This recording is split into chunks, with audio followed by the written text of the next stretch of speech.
මේ ලොකු වේදනේ බේරුණේද? ආරක්ෂා කරලා දෙන්න සර්.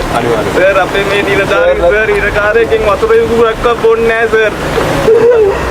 අපි සර් මේ නිලධාරීන් මැදගත්තේ සර් අපි වෙනම ඒකකයක් විදියට සර්. මේ පිට යන්නේ මොනවද සර්? උපරිම සාධාරණය කරනවා. අපි සර් ඉරකාරයෙන් වතුර යුගුරක්වත් බොන්නේ නැහැ. අපි ජාතික වීරයෙක් සර් ඌ නැතුව හිටියා නම් සර් අද උන් 1500 කට එළියට ආවනම් සර් ඉවරයි. මුළු නිලධාරී තරක් නෙමෙයි ජනතාවත් ඉවරයි සර්. ඒ නිලධාරියව බේරලා දෙන්න සර්. සර් මේ සර් කිව්වොත් අපි ඕන මරණීය දේ තරම් වෙඩි තියන්නේ සර්. අහන්න සර් අතට දාලා දිවට වෙඩි තියන්නේ අර රයිට් එකේ කොහමද සර් අපි වතුර බීලා තමයි වතුරෙන් තමයි දවස් 3ක් හිටියේ සර් රයිට් ෆීල්ඩ් එක අල්ලගෙන. මගේ තොල මේ ඇහිබැම තුවාල වෙලා සර්. இலங்கையையே உலுக்கிய நீர்கொழும்பு சிறைச்சாலை வன்முறை. சிலர் சொல்வது போல் அங்கே 150 கைதிகள் மட்டும் இல்லை, 1500க்கும் மேற்பட்ட கைதிகள் இருந்த அந்த சிறைச்சாலையில் ஒட்டுமொத்த கைதிகளும் வெளியேறியிருந்தால் என்ன நடந்திருக்கும்?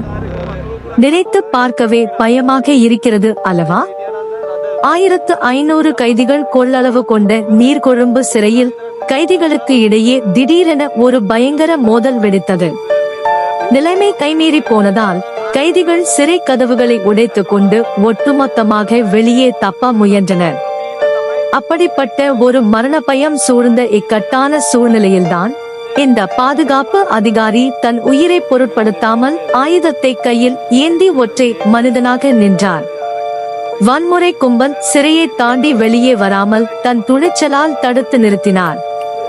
ஆனால் கொடூரமான இந்த வன்முறை சூழலில் சட்டம் ஒழுங்கை காப்பாற்றிய இந்த அதிகாரி மீது சிலர் இப்போது தவறு கண்டுபிடித்து வருகிறார்கள். அவர் மீது சட்ட நடவடிக்கை எடுக்க வேண்டும் என்றும் கூறுகிறார்கள். யோசித்து பாருங்கள், அந்த ஆபத்தான நேரத்தில் அவர் ஆயுதம் ஏந்தி தடுக்கவில்லை என்றால் 1500 கைதிகள் வெளியே வந்து பொதுமக்களுக்கு எவ்வளவு பெரிய ஆபத்தை ஏற்படுத்தியிருப்பார்கள். கடமையை செய்தவரை பழி சொல்வது மிகப்பெரிய தவறாகும். சிறைச்சாலைகளில் சில அதிகாரிகள் காசுக்காகவும் லஞ்சத்திற்காகவும் வேலை செய்பவர்களாக இருக்கலாம், அதை நாம் மறுப்பதற்கில்லை.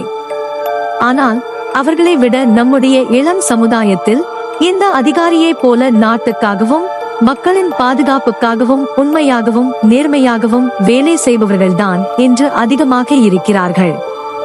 அதனால்தான் பெரும்பான்மையான மக்கள் இந்த அதிகாரியை குற்றவாளி என்று சொல்லாமல் நாட்டின் உண்மையான தேசிய வீரன் என்று இவருக்கு ஆதரவாக குரல் கொடுத்து வருகிறார்கள். இந்த துணிச்சலான அதிகாரியின் செயலை பற்றி நீங்கள் என்ன நினைக்கிறீர்கள்? உங்கள் கருத்தை கமெண்டில் சொல்லுங்கள். மேலும் செய்திகளுக்கு உடனே ஃபாலோ பண்ணுங்கள்.